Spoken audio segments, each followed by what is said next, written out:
उधर America Taiwan का खुलकर समर्थन कर रहा है। अमेरिका ने कहा है कि चीन की हरकत उकसाने वाली है। अमेरिका ने यह भी कहा कि उसके जंगी जहाज ताइवान पहुंचेंगे। ताइवान की मदद के लिए अमेरिका आगे आ रहा है और अमेरिका के जंगी जहाज अब ताइवान की मदद के लिए वहां पहुंचने वाले हैं, क्योंकि अमेरिका की तरफ से यह भी कहा गया है कि चीन जो कर रहा है ये अपने आप में उकसाने वाली कार्रवाई है और ऐसे में ताइवान की मदद के लिए अब अमेरिका सामने आ रहा है। ताइवान से चीन के तनाव के बीच अमेरिका ने चीन को कड़ी चेतावनी जारी कर दी। कहा गया कि ताइवान पर चीन का कदम उकसाने वाला है, उसे इसके गंभीर परिणाम भुगतने पड़ेंगे। ताइवान की सीमा में चीन के युद्धाभ्यास के बीच अमेरिका की फिर एंट्री हुई। अमेरिका ने ताइवान की सीमा में चीन की सैन्य गतिविधि को उकसाने वाला कदम बताया। इलाके में शांति और स्थिरता को कमजोर करने वाला कदम कहा। अमेरिका के राष्ट्रपति जो बाइडेन के कार्यालय की तरफ से कहा गया कि अमेरिका ताइवान के समर्थन में खड़ा रहेगा, उसकी रक्षा के लिए शांतिपूर्ण तरीके से मजबूत कदम उठाएगा। अमेरिका ने यह भी कहा कि चीन की हरकतें उसके उद्देश्य को दर्शा रही हैं। वो ताइवान को डराने की कोशिश कर रहा है। चीन का कदम ताइवान को कड़े कदम उठाने के लिए मजबूर करने वाला है। अमेरिका भले ही ताइवान के समर्थन की बात कह रहा हो, लेकिन ताइवान की सीमा के करीब चीनी सेना का युद्धाभ्यास एक तरह से जंग के ऐलान जैसा है। चीन के मिलिट्री ड्रिल ने गंभीर हालात पैदा कर दिए।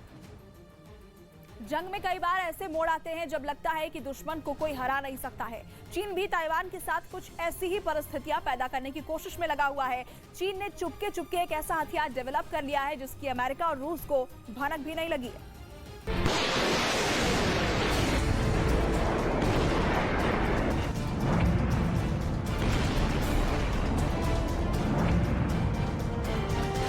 चीन इस वक्त हथियारों की सबसे बड़ी प्रयोगशाला बना हुआ है।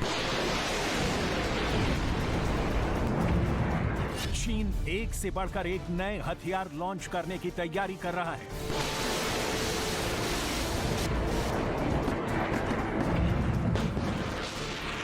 ताइवान को डराने के लिए अब चीन ने एक बहुत बड़ा दावा कर दिया है।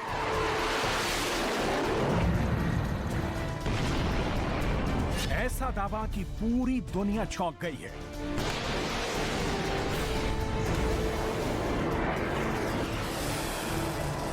ये हेडलाइंस देखिए, जिसका मतलब है उड़ती पनडुब्बियां। चीन सबमरीन ड्रोन का परीक्षण कर रहा है जो उड़ भी सकता है और तैर भी सकता है। ये देखकर आप हैरान रह गए ना? दरअसल ये चीन की तरफ से पेश की गई ऐसी चुनौती है कि दुनिया के बड़े बड़े कर्नलों और जनरलों के माथे पर बल पड़ गए।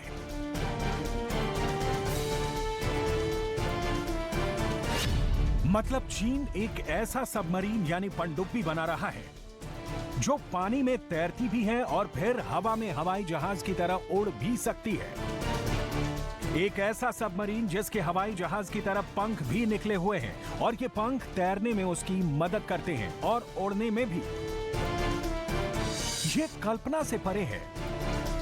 जैसे मछली के उड़ान की कल्पना नहीं की जा सकती, वैसे ही पनडुब्बी उड़ने लगे। इस सपने को साकार करना भी बहुत मुश्किल है।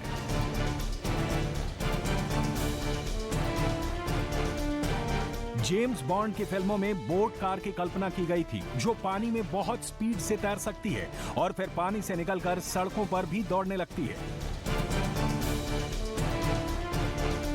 लेकिन हकीकत में और जंग की दुनिया में इसको साकार करने का दावा किया गया है चीन की तरफ से। पूर्वी चीन में एक यूनिवर्सिटी है जिसका नाम है Nanjing university of aeronautics and astronautics. Nanjing university की एक रिसर्च टीम ने दावा किया है कि उसने एक प्रोटोटाइप फ्लाइंग पनडुब्बी बना ली है। हालांकि चीन इसको सबमरीन ड्रोन कह रहा है, लेकिन दुनिया भर के अखबार इसको फ्लाइंग सबमरीन कह रहे हैं। यूनिवर्सिटी की रिसर्च टीम ने इसका परीक्षण किया है और ये पाया है कि ये पनडुब्बी उड़ने में सक्षम है। 8 अगस्त को साउथ चाइना मॉर्निंग पोस्ट ने यह दावा किया है। चीन हमेशा की तरह खतरनाक और विनाशक हथियार बनाने के निर्माण में लगा हुआ है। वायु वेपन के सबसे ज्यादा प्रयोग भी चीन में होने के दावे किए जाते हैं, लेकिन अब एक नई बात निकल के सामने आ रही है कि चीन उड़ने वाली पनडुब्बी बना रहा है जो बेहद ही खतरनाक है। लेकिन चीन ये कहकर दुनिया को मूर्ख बनाने की कोशिश कर रहा है कि वो इस पनडुब्बी का निर्माण सिविल यूज यानी नागरिकों की सुरक्षा के लिए करने जा रहा है। चीन का दावा है कि उसकी फ्लाइंग पनडुब्बी के 2 पंख हैं और ये आसमान में इन्हीं 2 पंखों से उड़ जाती है। जब ये फ्लाइंग सबमरीन समंदर के अंदर जाती है तो इसके दोनों पंख मुड़ जाते हैं। चीन का दावा यह है कि ये फ्लाइंग पनडुब्बी 120 किलोमीटर प्रति घंटा से उड़ने में सक्षम है, जबकि आमतौर पर कोई ड्रोन 60 से 90 किलोमीटर प्रति घंटा की स्पीड से ही उड़ सकता है। आखिर वो कौन सा हथियार है जो सबमरीन की तरह समंदर में छुप सकता है और ड्रोन की तरह आसमान से हमला कर सकता है? देखिए चीन से आ रही इस चौंकाने वाली खबर पर यह स्पेशल रिपोर्ट। चीन के AC Nanjing university of aeronautics and astronautics के एक प्रोफेसर एंग हैनसोंग ने पीयर रिव्यू में प्रकाशित एक रिसर्च पेपर में इस ड्रोन के बारे में लिखा है कि ये दुनिया की ऐसी पहली सबमरीन होगी जो उड़ेगी भी और तैरेगी भी। इस सबमरीन में कोई भी इंसान नहीं होगा, बल्कि इसे रिमोट से संचालित किया जाएगा। इस सबमरीन में 2 मीटर के पंख लगे होंगे, जिससे ये आसमान में उड़ान भर सकेगी।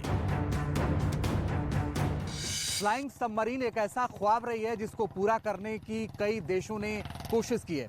चीन से पहले रूस, ब्रिटेन और अमेरिका ऐसी कोशिशें कर चुके हैं। पर युद्ध अभ्यास किया, जिसमें इंडोनेशिया के अलावा अमेरिका, ऑस्ट्रेलिया, जापान और सिंगापुर के कुल 5000 से ज्यादा सैनिकों ने हिस्सा लिया है। अमेरिका के इस वॉर प्रैक्टिस को चीन अपने लिए खतरे के रूप में देखता है। United states Indo Pacific command के कमांडर एडमिरल जनरल क्रिस्टोफर एक्चुअलिनी ने इस युद्धाभ्यास के दौरान चीन को कड़ा संदेश भी दिया।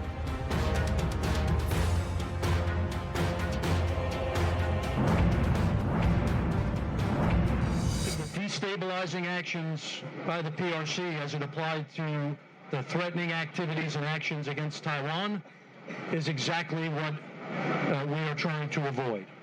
And I can tell you from my seat, I spend every waking minute doing everything to ensure we are preventing conflict in the region.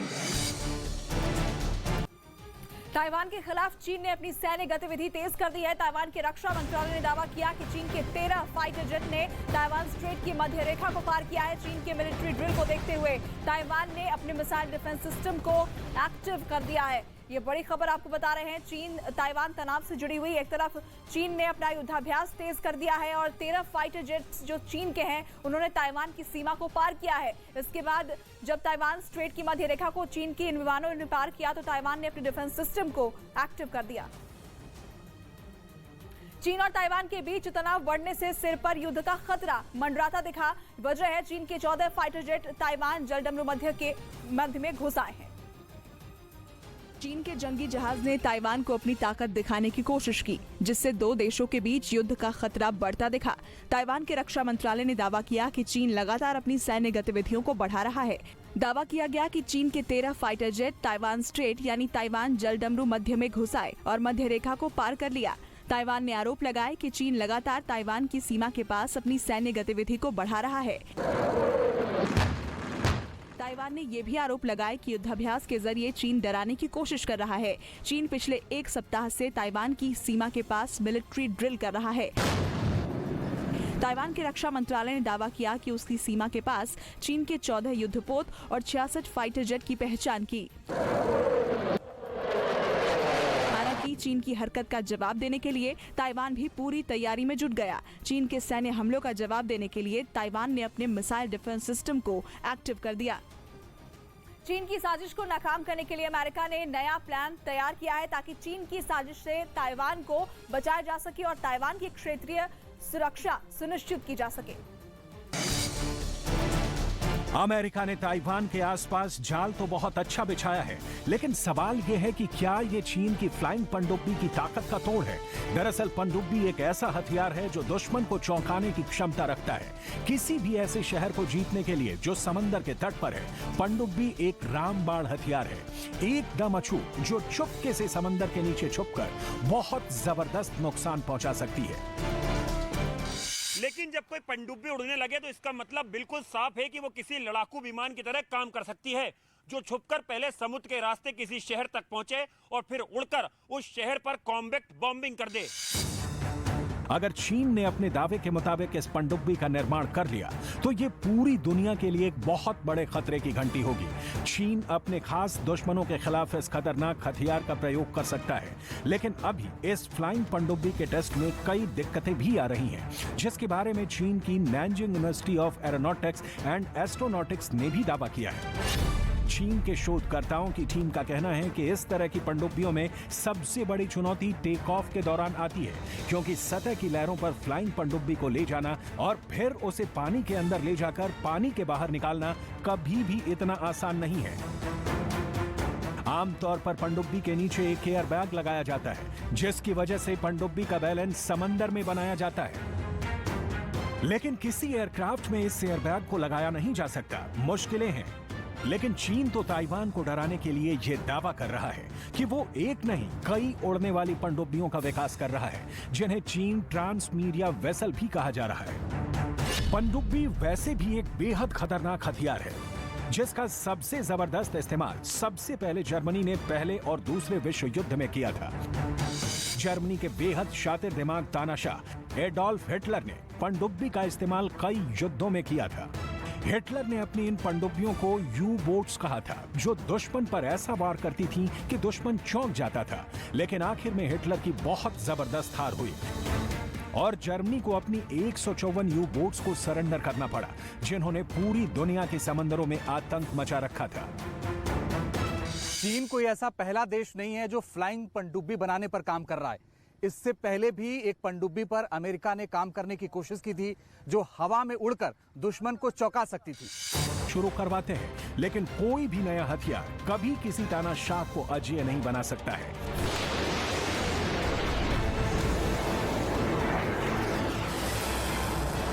Hitler को भी दूसरे विश्व युद्ध में अपनी 154 यू बोट सरेंडर करने पड़े थे, और जिस तरह पूरी दुनिया में चीन के खिलाफ मोर्चेबंदी बढ़ रही है, शी जिनपिंग की स्थिति लगातार कमजोर हो रही है। उधर अमेरिका ताइवान का खुलकर समर्थन कर रहा है। अमेरिका ने कहा कि चीन की हरकत उकसाने वाली है। अमेरिका ने यह भी कहा कि उसके जंगी जहाज ताइवान पहुंचेंगे। ताइवान की मदद के लिए अमेरिका आगे आएगा और उसके जंगी जहाज अब ताइवान पहुंचेंगे, क्योंकि अमेरिका की तरफ से ये बयान भी जारी किया गया कि चीन की हरकत उकसाने वाली है और ऐसे में ताइवान की मदद के लिए अब अमेरिका आगे आएगा। इस वक्त चीन ने ताइवान को पूरी तरह से घेर लिया है। चीन के जंगी जहाज, सबमरीन्स, मिसाइलें सबके टारगेट पर सिर्फ ताइवान है। कहा जा रहा है कि शी जिनपिंग के बस पीपल्स लिबरेशन आर्मी को अटैक का ऑर्डर देने की देर है।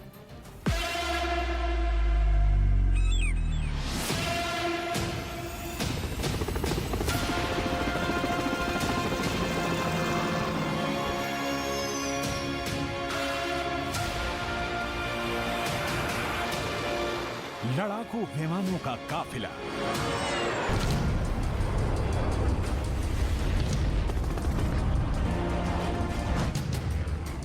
मिसाइलों की बरसात,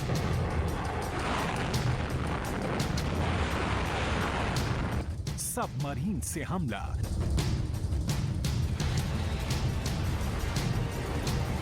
साइबर अटैक,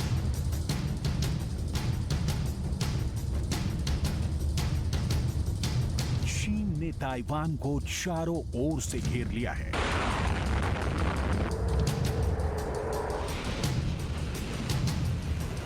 मिलिट्री ड्रिल के नाम पर ड्रैगन ने ताइवान को जैसे बंधक बना लिया है।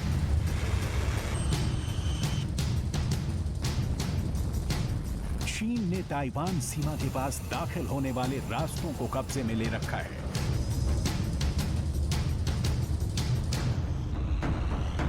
चीन ने ताइवान के बड़े बंदरगाहों के आसपास अपना जमावड़ा बना लिया है।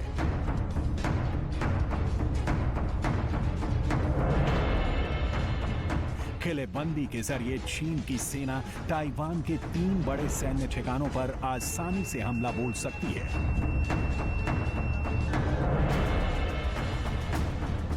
दक्षिणी ताइवान की सीमा पर चीनी सेना का डेरा है। इससे चीन अगर सैन्य कार्रवाई करता है तो ताइवान की सेना या वहां के लोगों को क्षेत्र से भागने तक का मौका नहीं मिलेगा।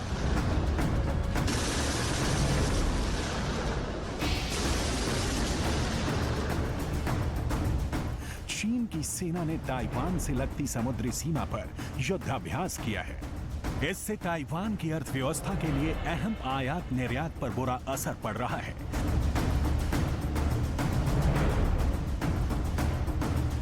ताइवान के रक्षा मंत्रालय ने जानकारी साझा की है। हमारे क्षेत्र में 21 चीनी सैन्य विमानों और 6 चीनी नौसैनिक जहाज मंडरा रहे हैं। देश पर चीन का खतरा अभी कम नहीं हुआ है।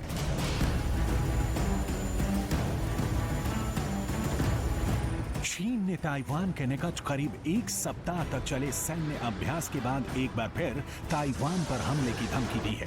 चीन के विदेश मंत्रालय के प्रवक्ता वांग वेनबिन ने कहा है कि स्वतंत्रता के लिए बाहरी ताकतों के साथ मिली भगत और उकसावे में आने से ताइवान केवल अपनी तबाही को न्योता देगा और उसे शह देने वालों का भी जल्द खात्मा हो जाएगा। ताइवान की आजादी का उनका सपना कभी पूरा नहीं होगा और राष्ट्रीय हितों पर कुठाराघात करने का कोई भी प्रयास पूरी तरह विफल हो जाएगा।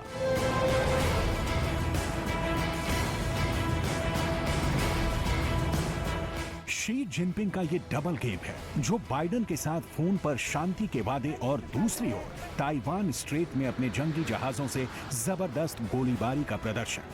पूरी दुनिया ड्रैगन के इस खेल को देख रही है। पुतिन की तरह शी जिनपिंग ने ताइवान पर हमले की जो प्लानिंग तैयार की है वो अब एक्सपोज हो चुका है। लेकिन सवाल ये है कि जब अमेरिका की स्पीकर नैन्सी पेलोसी ने चीन के मना करने के बावजूद ताइवान की यात्रा की, तो चीन ने उनका प्लान क्यों नहीं रोका? चीन की नैन्सी पेलोसी का हवा में विमान उड़ाने की धमकी टाइम टाइम फिस क्यों हो गई? और सबसे बड़ा सवाल ये कि हाथी के 2 दांत की तरह क्या चीन ताइवान को सिर्फ डराने का खेल खेल रहा है या सिर्फ ये जताना चाहता है कि चीन जब चाहे ताइवान को अपने दांतों तले दबा देगा?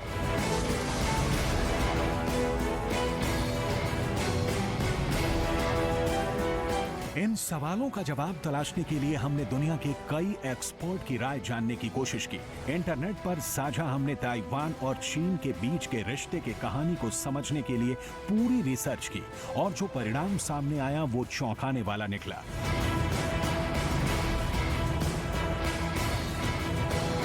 इसकी पूरी डिटेल हम आपको आगे बताएंगे, लेकिन खुद ताइवान अपनी सेफ्टी के लिए क्या कर रहा है पहले वो देख लीजिए। ताइवान कह रहा है कि चीन का युद्धाभ्यास कोई सामान्य घटना नहीं बल्कि भविष्य में होने वाली जंग का रिहर्सल है, लिहाजा ताइवान भी युद्धाभ्यास कर रहा है।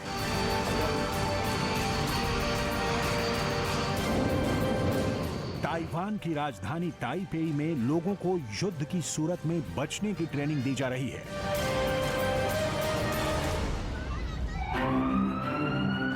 शहर में सायरन का शोर रह रहकर सुनाई दे रहा है।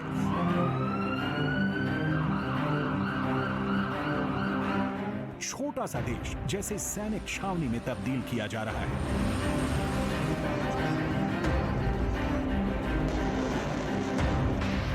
चीन को हर मुमकिन जवाब देने के लिए ताइवान के 300 जंगी जहाज के बेड़े को हाई अलर्ट मोड पर रखा गया है।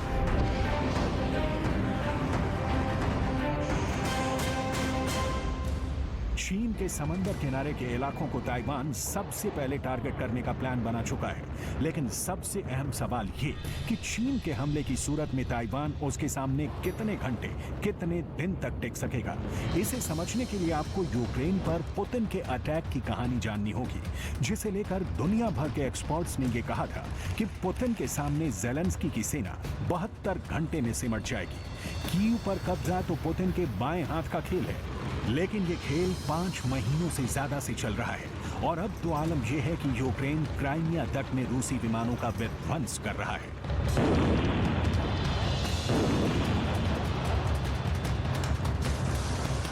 लिहाजा जरूरी हो जाता है कि छोटे से देश ताइवान पर विशाल ड्रैगन का दांत गड़ेगा तो वो कब तक टिकेगा, ये समझना। असल में ताइवान बनाम चीन की मिलिट्री ताकत की तुलना ही बेमानी है। दोनों में समानता का एक बिंदु भी नहीं है। सवाल है फिर चीन के हमले की सूरत में कैसे बचेगा ताइवान?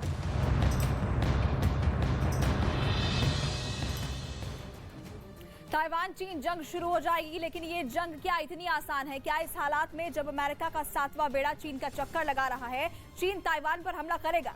टकटकी लगाए पूरी दुनिया चीन को देख रही है कि क्या होगा शी जिनपिंग का अगला कदम और क्या चीन के हमले से बच पाएगा ताइवान।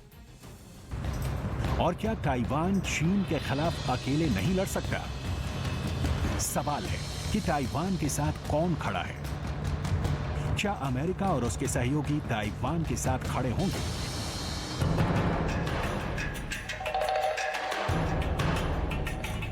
इस वक्त ताइवान को लेकर चीन की आक्रामक नीतियों की जो देश आलोचना कर रहे हैं, उनमें अमेरिका, जापान और ऑस्ट्रेलिया जैसे देश हैं। लेकिन ये देश क्या ताइवान पर हमले के वक्त चीन से दो हाथ करेंगे? इस सवाल का जवाब फिलहाल किसी के पास नहीं है। रही बात अमेरिका की, तो अपना दबदबा बनाए रखने के लिए चीन के सामने मैदान में उसे उतरना ही होगा। और अमेरिका बार बार ये दोहरा भी चुका है कि ताइवान के खिलाफ चीन के मिलिट्री एक्शन को वो हर कीमत पर रोकेगा। इसका नजारा दिख भी रहा है। जब चीन ताइवान स्ट्रेट को अखाड़े में तब्दील कर रहा है, तब अमेरिका का 7वां बेड़ा गश्त लगा रहा है। दक्षिण चीन सागर में ताइवान के चारों ओर किए गए युद्धाभ्यास के दौरान US Ronald Reagan aircraft carrier के साथ कम से कम 4 युद्धपोतों को तैनात रखा था। चीन के युद्धाभ्यास के समय अमेरिका के इस कैरियर स्ट्राइक ग्रुप पर भी हमले का खतरा था। इसलिए अमेरिकी नौसेना ने सर्वोच्च स्तर पर अलर्ट जारी कर जल, थल और नभ से खुफिया जानकारी इकट्ठा की।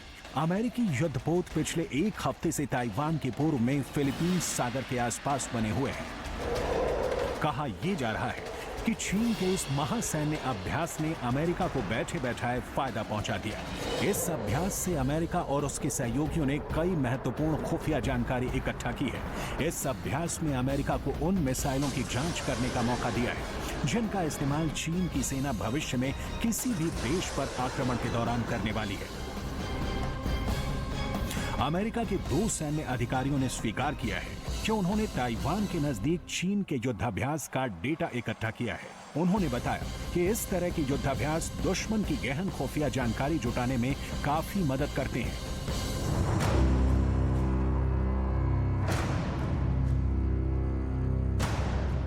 मतलब ऐसे में ताइवान अब अपने सबसे बड़े सहयोगी अमेरिका की मदद से चीनी आक्रमण की गांठ पहले ही खोज सकता है। सिंगापुर स्थित सुरक्षा विश्लेषक कॉलिन को के मुताबिक चीन के युद्धाभ्यास ने हथियार की बजाय चीन की पूर्वी थिएटर कमांड, इसके रॉकेट फोर्स और स्ट्रेटेजिक फोर्स की निगरानी का एक अहम मौका मुहैया कराया है। इस युद्धाभ्यास के दौरान चीन की सेना के ये तीनों अंग एक साथ मिलकर समन्वित और एकीकृत तरीके से काम कर रहे थे।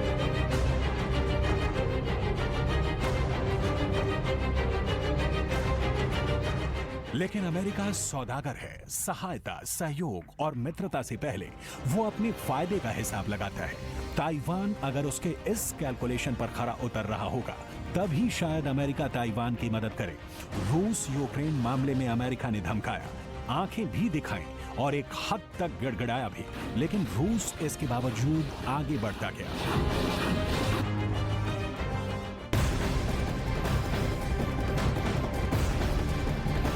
और इस वक्त एक बड़ी खबर आ रही है। शेयर कारोबारी राकेश झुनझुनवाला का निधन हो गया है। 62 साल की उम्र में राकेश झुनझुनवाला ने आखिरी सांस ली है और ये अपने आप में चौंकाने वाली खबर है। राकेश झुनझुनवाला जो जाने माने निवेशक हैं, उनके निधन की खबर सामने आ रही है। मशहूर शेयर कारोबारी राकेश झुनझुनवाला हमारे बीच नहीं रहे। 62 साल की उम्र में उन्होंने आखिरी सांस ली है। ये बड़ी खबर इस वक्त की आपको बता रहे हैं। बड़ी और दुखद खबर है अपने आप में। मशहूर शेयर कारोबारी राकेश झुनझुनवाला अब हमारे बीच नहीं रहे। 62 साल की उम्र में उनका निधन हो गया है। और आपको ये भी बता दें कि काफी लंबे वक्त से ये बीमार थे। बीच में इन्हें अस्पताल से छुट्टी भी मिली थी, लेकिन फिर से एक बार इनकी तबीयत खराब हुई, जिसके बाद इन्हें अस्पताल में भर्ती कराया गया और आज ही सुबह इन्हें अस्पताल में भर्ती कराया गया था, जहां इनका निधन हो गया। मशहूर शेयर कारोबारी के तौर पर राकेश झुनझुनवाला की बेहद खास पहचान रही है और भारत का वॉरेन बफेट भी इन्हें कहा जाता रहा। हाल ही में इन्होंने अपनी एक एयरलाइन कंपनी भी शुरू की थी। जाहिर तौर पर इनके निधन की खबर चौंकाने वाली। आखिर चीन ताइवान पर हमला क्यों करना चाहता है, शी जिनपिंग के हमला करने की वजह क्या है, इसके बारे में भी हम आपको बताएंगे। ये भी आपको समझाएंगे कि आखिर ताइवान को लेकर शी जिनपिंग के दिमाग में चल क्या रहा है। सच तो ये है कि दुनिया के 15 देश ही ताइवान को एक स्वतंत्र राष्ट्र के रूप में मान्यता देते हैं। अमेरिका, जो पहले ताइवान को एक राष्ट्र के रूप में मान्यता दे रहा था, उसने भी शीत युद्ध के दौर में अपने सिद्धांत बदल दिए। तब से अब तक एक समझौते के तहत ताइवान को मदद दे रहा है। हाँ, लेकिन इसमें कोई दो राय नहीं कि ताइवान की जनता के सामने चीन के हमले की सूरत में अमेरिका से बड़ा दोस्त नजर नहीं आ रहा।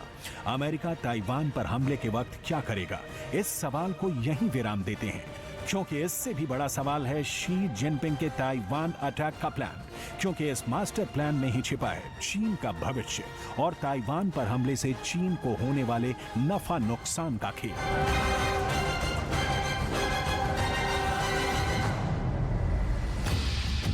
तो सबसे पहले और सबसे बड़ा सवाल नंबर 1, चीन की वो कौन सी नीति है जो ताइवान पर उसे हमले के लिए मजबूर कर रही है? जवाब है वन चाइना पॉलिसी। सवाल नंबर 2, शी जिनपिंग की वो कौन सी थ्योरी है जिसका खामियाजा चीन को भुगतना पड़ रहा है? जवाब है टू वर्ल्ड थियरी। सवाल नंबर 3, चीन को ताइवान पर हमले से क्या मिलेगा? जवाब है वो पैसा जो ताइवान पूरी दुनिया को चिप बेचकर कमाता है। सवाल नंबर 4, शी जिनपिंग ताइवान पर हमले के लिए इस कदर बेचैन क्यों है? जवाब है शी जिनपिंग की घरेलू मोर्चे पर नाकामी।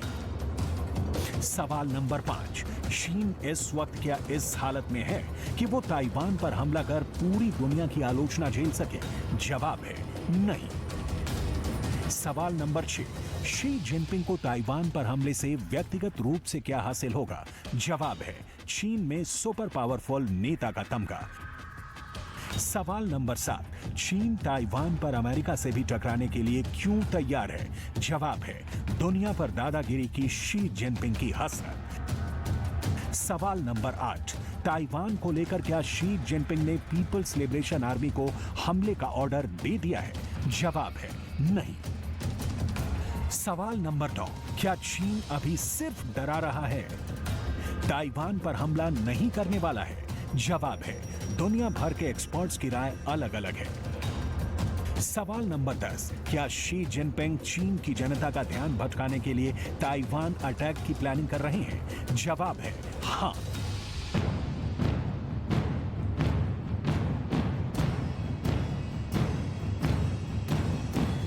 इन 10 सवालों का जवाब पूरे ताइवान चीन प्रकरण का ब्यौरा देने के लिए काफी है। कैसे, समझिए। असल में चीन के राष्ट्रपति घरेलू मोर्चे पर बुरी तरह घिरे हैं। नंबर 1, बुरे फंसे हैं शी जिनपिंग। चीन की अर्थव्यवस्था निर्यात आधारित है। ताइवान जंग की सूरत में इस पर डायरेक्ट असर होगा।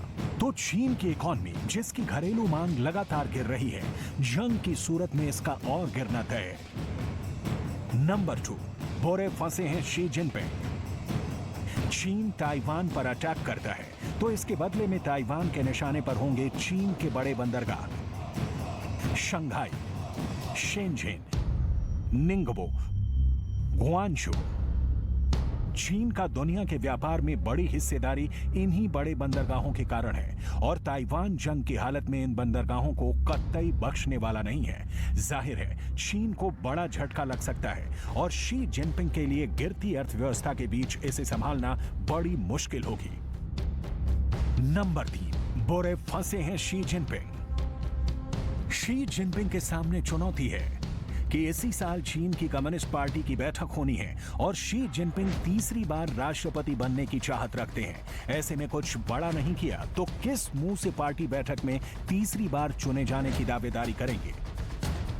नंबर 4, बुरे फंसे हैं शी जिनपिंग। शी जिनपिंग के सामने घरेलू फ्रंट पर जितनी बड़ी समस्या है उतनी ही बाहरी मोर्चे पर भी है। चीन और ताइवान के बीच में 128 किलोमीटर चौड़ा ताइवान स्ट्रेट है। यह दुनिया के व्यापार के लिए सबसे व्यस्त क्षेत्रों में से एक है। जाहिर है अर्थव्यवस्था जब हिलती है तो सब कुछ डमाडोल होने लगता है और ताइवान पर हमले की सूरत में इसका हिलना तय है। जिसकी जिम्मेदारी सिर्फ और सिर्फ शी जिनपिंग की होगी। दूसरी ओर बहुत बड़ा सच है कि इतनी दूरी तय करते करते चीन एक महाशक्ति बनने के दरवाजे पर पहुंच चुका है और शी जिनपिंग ताइवान हमले के बहाने इसे साबित करना चाहते हैं और इसके लिए दुनिया के टेक पावर हाउस ताइवान की बलि चढ़ा देने से भी शी को गुरेज नहीं है। पुतिन का बमबाज जाग गया है। बिल्कुल सही सुना आपने, क्योंकि रूस की विश्व युद्ध वाली फैक्ट्री खुल गई और रूस के रक्षा मंत्री आर्म्स फैक्ट्री में घूमकर बमों की प्रोग्रेस रिपोर्ट बना रहे हैं। ऐसे में सवाल है कि क्या ज़ेलेंस्की पर सितंबर बहुत भारी रहने वाला है।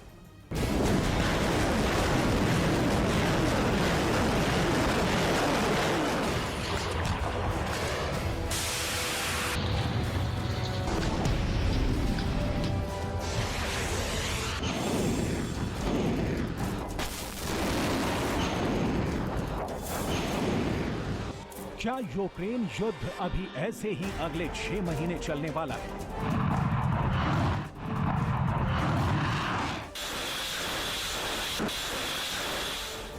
क्या रूस इंच इंच यूक्रेन को बारूद से जलाने का बड़ा प्लान बना रहा है?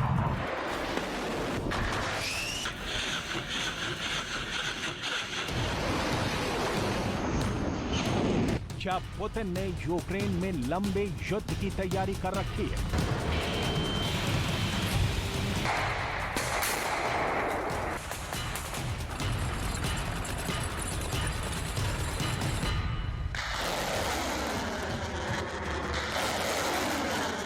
क्या जैसे जैसे यूक्रेन का पारा नीचे आएगा, विस्फोट का गुबार और ऊंचा होता जाएगा?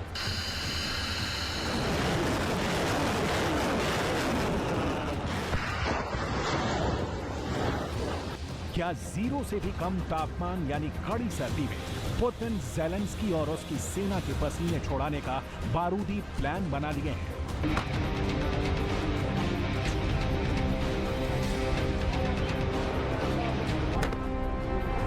दुनिया के सामने ये सवाल तब और बड़ा और खतरनाक बन जाता है जब रूस से ये तस्वीरें सामने आती हैं।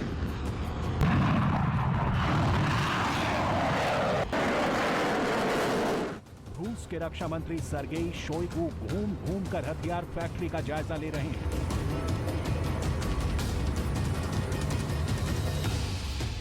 हथियार बनाने वालों से मिल रहे हैं, आर्म फैक्ट्री के अधिकारियों से मीटिंग कर प्रोग्रेस रिपोर्ट तैयार कर रहे हैं और फिर वापस आकर प्रेसिडेंट पुतिन को रिव्यू रिपोर्ट दे रहे हैं।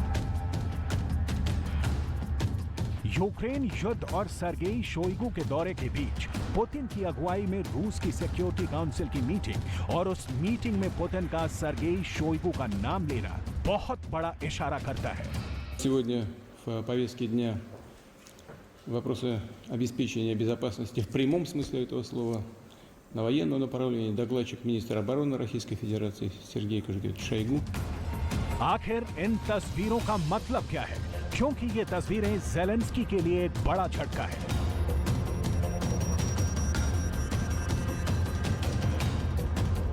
ये वीडियो उन लोगों को करारा जवाब है जो ये कहते नहीं थक रहे थे कि रूस के हथियार का जखीरा अब खत्म हो गया है। पुतिन की सेना के पास अब लड़ने को हथियार कम पड़ गए हैं। उनके लिए ये तस्वीर सीधा जवाब है। रूस में हथियारों की फैक्ट्री में काम तेजी से चल रहा है, दिन रात हथियार बन रहे हैं, ठीक वैसे ही जैसे दूसरे विश्व युद्ध के दौरान रूस की हथियार फैक्ट्री 24 घंटे चलती रहती थी।